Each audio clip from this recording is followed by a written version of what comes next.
নন্তুস কিচেনে তোমাদের স্বাগত। আজকে আমি তোমাদের কাছে একটা দারুণ চাটনির প্রিপারেশন নিয়ে এসেছি, যেটা হচ্ছে সজনে ফুল দিয়ে আমি চাটনি বানাবো।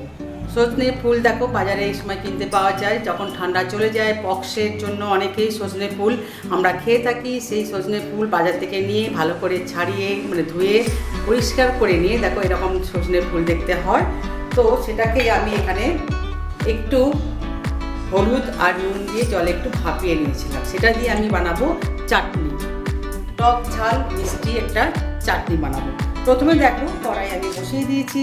তো এই কড়াইয়ের মধ্যে আমি অল্প একটু তেল দেব, বেশি দেব না তেলটা। আচ্ছা, আমরা সজনে ফুলের নানা রকম জিনিস খেয়ে থাকি। আমরা এই যে পক্স বা একটা যে আসে ঠান্ডা চলে গেলে সেটা এটা আমাদের প্রতিরোধ ক্ষমতা রাখায়, যাতে পক্স না হয়। তো তার জন্য আমরা সজনে ফুল দিয়ে বিভিন্ন রকমের আইটেম খেয়ে থাকি, কিন্তু চাটনি আমরা বোধহয় কখনো খাওয়া হয়নি। তো এটা আমাদের পুরোনো দিনের একটা রেসিপি, মা ঠাকুমারা এটা বানিয়ে থাকতেন। তো সেই রেসিপিটা আমি তোমাদের কাছে আজকে তুলে ধরেছি। জানি না কতটা ওদের মতো করতে পারবো, তবে চেষ্টা করব ওদের মতো করা। তো দেখো তাহলে সজনে ফুলের চাটনি। আচ্ছা, প্রথমে দেখো তেলটা গরম হয়ে গেলে আমি এখানে একটু পাঁচ ফোড়ন আর শুকনো লঙ্কাকে একটু কেটে কেটে দিয়ে দেবো, একটু ঝাল ঝাল ব্যাপারটা আসবে সেই জন্য। ফোড়নটা হয়ে গেলে এই ফোড়নের মধ্যে আমি যে ফুলটা আমি সেদ্ধ করে রেখেছিলাম, লঙ্কার ঝাঁজটা আসছে, এখানে আমি নুন দেবো স্বাদ মতো। এবার নুনটা একটু চেখে দেখে নেবে। হলুদ আগে দেওয়া ছিল, তবু আমি আর একটু অল্প করে দেবো এখানে হলুদ। আর দেবো কাশ্মীরি লঙ্কা গুঁড়ো, বেশ একটু লালচে লালচে ব্যাপারটা আসবে। চাটনি তো একটু ভালো লাগবে খেতে।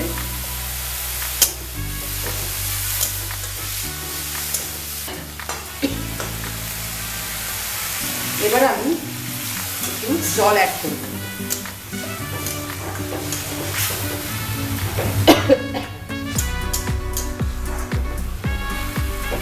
একটু জল অ্যাড করেছি, খুবই সামান্য। এটা একটু ফুটতে দেব, যাতে কাঁচা গন্ধটা আর একটু চলে যেতে পারে, তাই একটু জাস্ট এটা আঁচটা কমিয়ে এটা নিয়ে একটু ফুটতে দিলাম। ঠিক আছে বন্ধুরা, এরপরে নিয়ে আসছি আমি তোমাদের বাকি রান্নাটা নিয়ে। দেখো আমার একটু ফুটে গেছে, এটা জলটাও অনেকটা চুষে নিয়েছে। এবার আমি এর মধ্যে তেঁতুলের জল দিয়ে দেবো। তেঁতুলটাকে আমি ভিজিয়ে রেখেছিলাম প্রায় 15-20 মিনিট, সেখান থেকে আমি জল বের করে নিয়েছি, নিয়ে সেই জলটা এখানে অ্যাড করব। এখানে আমি বাতাসা অ্যাড করছি, কেন এটা গুড়েরই, তো জিনিসটা চাটনিটা হবে খুব ভালো লাগবে সেটা। তো তার জন্য আমি এখানে একটু বাতাসা অ্যাড করলাম।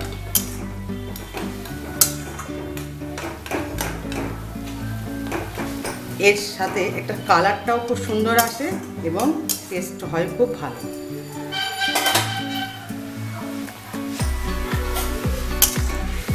বাতাসাটা গলে যাওয়া পর্যন্ত আমাদেরকে একটু অপেক্ষা করতে হবে। তারপর আমাদের চেখে দেখে নিতে হবে যে নুন মিষ্টি টক ব্যাপারটা ঠিকঠাক এসছে কিনা।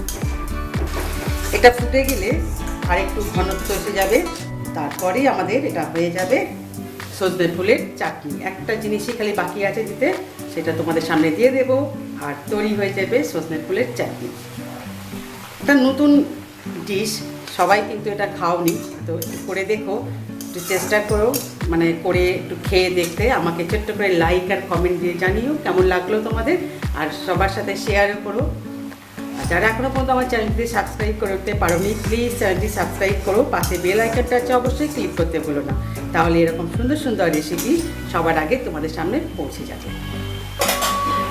এরকম সময়ে ঠিক যখন শেষ হয়ে আসবে, তখন এখানে একটা ভাজা মশলা আমরা অ্যাড করব।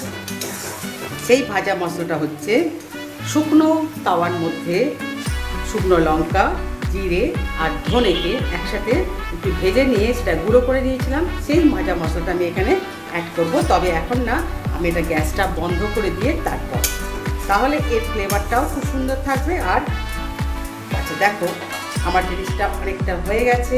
আমি এখন এবার এই ভাজা মশলাটা এখানে অ্যাড করে দেবো, তার এর গন্ধটা খুব সুন্দর জিনিসটার মধ্যে থেকে যাবে।